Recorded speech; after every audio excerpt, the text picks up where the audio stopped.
Welcome to Thinking Out Loud. I want to talk about art and perception, mainly this idea that good art provokes us into being in the here and now to consider the things that matter. I want to give you my idiosyncratic view of a particular slice of art history, and through that, hopefully, equip you with a new and interesting way to encounter art, and even better yet, the mundane world around you, so that you can see the pavement, the clouds, the particular interactions of your loved ones in a new light. A lot of this was spurred by this book. Seeing is forgetting the name of the thing one sees.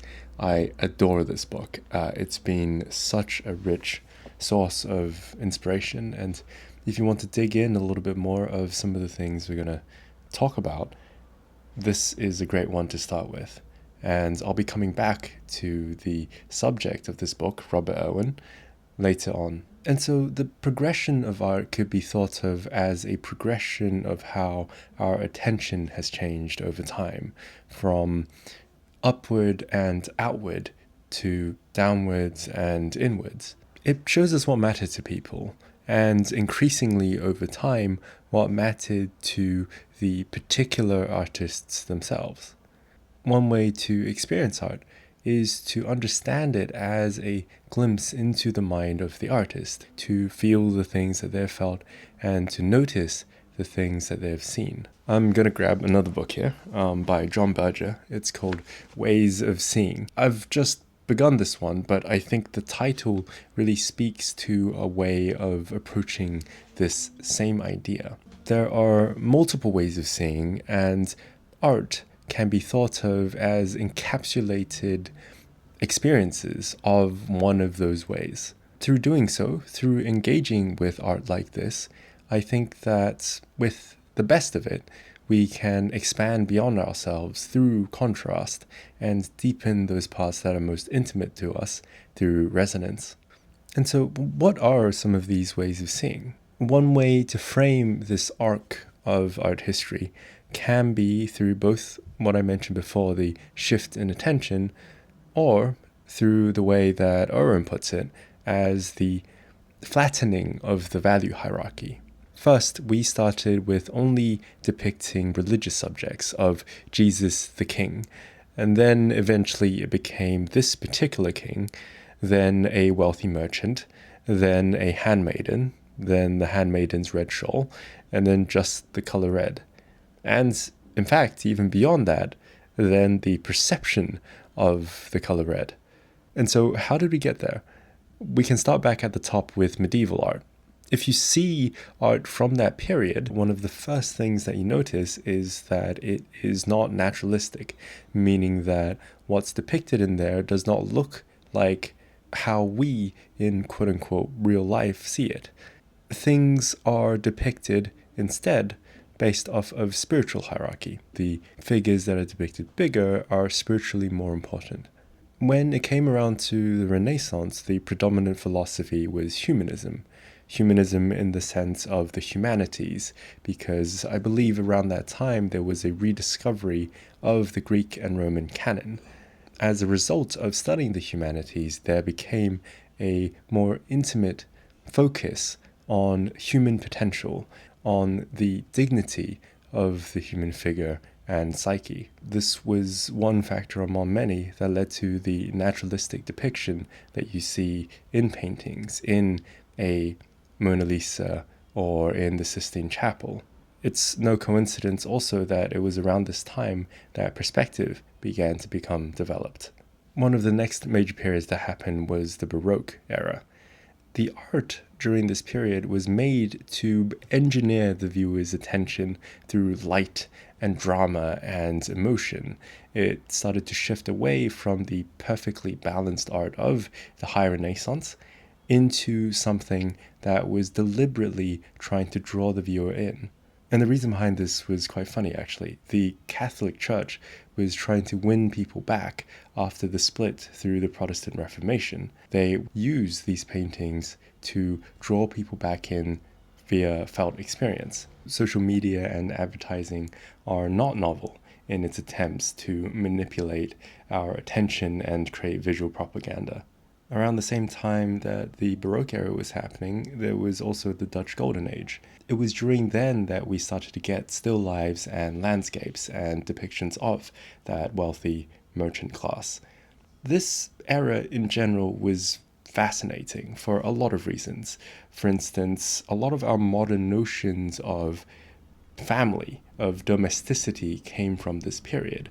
That of the single family home where you have just the parents with their kids because there are no longer servants, where the notion of the woman being in the kitchen and the kitchen being her domain, of the woman raising the child on her own because you no longer used maidens, of women being married regardless of her social position or wealth. All of these things came from this period. And not only that, the stock market too was first created or popularized during then. Now, while this set precedents for giving serious attention to ordinary life, it wasn't a direct representation, as all of the paintings were still laden with virtue and vice and morality. Eventually we get Romanticism, which is where the artist's inner state becomes central. One way to understand what this period was about was a search for meaning within oneself, given that the external divine was upended through the Enlightenment. At around the 1840s, we then get Realism, which, in contrast to the Dutch Golden Age, gave our first really direct and unadorned representation of the working class, of ordinary life. This was a period where social truth was what was put at the highest, and anti-idealization. Next came Impressionism, which was already beginning to be a response to the introduction of the camera. Impressionism was the depiction of how perception subjectively felt. A lot of it was the painting of how light moves, of how color change and forms shift in and out of focus. You started getting plein airs as a serious output, which is where people go live to the site of what they're going to paint and paint it on the spot. This becomes the main production rather than as a preliminary step for the quote-unquote serious studio paintings. With the introduction of the camera, as well as World War I, we get the Cambrian explosion that is modern art. And so you can see in reaction to these, the reckoning with the horror of the Great World War and the resulting fragmentation of meaning, as well as the wrestling with the purpose and the future of painting, given that it has lost its advantage of pictorial or realistic depiction. One of the answers was Expressionism. I think you can see this in one of its later iterations, abstract Expressionism, particularly Rothko, which I love Rothko, one of my absolute favorite artists. And I think it's because he paints landscapes of meaning that is meant to evoke in you, the viewer, in as direct way as possible, the emotions of grief and sorrow and profound joy. Another answer was Cubism. And one way to understand Cubism was that if much of the history was this reckoning of what subject could be depicted, whether it is only religious subjects, as we mentioned before, or a handmaiden, or like in Realism, peasants, here it began to take an even bigger step back. It started to question the value hierarchy of the figure and the ground itself. Or another way of putting it is the content of the painting, the thing that's depicted, and the background within which it lies. It also responded to the challenge of photography by depicting what it cannot, namely time, multiple vantage points, and, as David Hockney puts it, the sense of the lived and living experience. To stay with Hockney a little bit more, he said that Cubism, I realized during those days, is about our own bodily presence in the world. It's about the world, yes, but ultimately about where we are in it, how we are in it. It's about the kind of perception a human being can have in the midst of living. And if you think about it, when you see something, when you look at something, let's say meeting a person for the first time, it isn't like a camera. We don't just take all of them in at once in a single moment. We might first look at their eyes, and then their shirt, and then their nose, and then back to the eyes. It is in these fragmented snapshots that then gets collated together into an impression. Hockney's own photo collages, which were made in the 1980s, are a direct extension of that Cubist answer. If Cubism was dealing with the question of the figure-ground relationship within a painting, the light and space artists started at this point and then did one step back and started to consider the figure and ground relationship between the painting, the artwork, and the entire space around it. The environment, the physical environment that surrounds a painting always has an effect on it. For instance, this white wall here, or you can look at any white wall around you, is not actually white. It is yellow or tinted with purple in the shadows, and maybe a subtle sense of green. There is an immense amount of richness there, and all of that richness has subtle effects on how we perceive a painting. The environment is never neutral. It is always deeply intertwined with what's in it. I think a great way to grok this is through the shadow checker illusion, where the A and B tiles at first appear to be completely different shades, but they're actually exactly the same. What this is really pointing to is how context-dependent human perception is. We can see this idea of the environment having an immense influence on the art itself through John Cage's 433. In this piece of art, a pianist walks to a piano, opens up the lid, and then sits there without playing a note for 4 minutes and 33 seconds.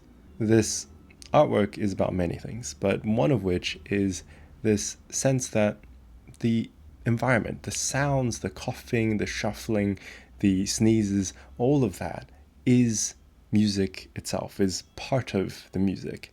And so I think this is a great example of how, as history has progressed, we as the participants, we as the viewers, our own perception, our own bodily functions have become more and more embedded into not just the experience of the art, but also the art itself. At a certain point, as Owen puts it, perception itself is the art act.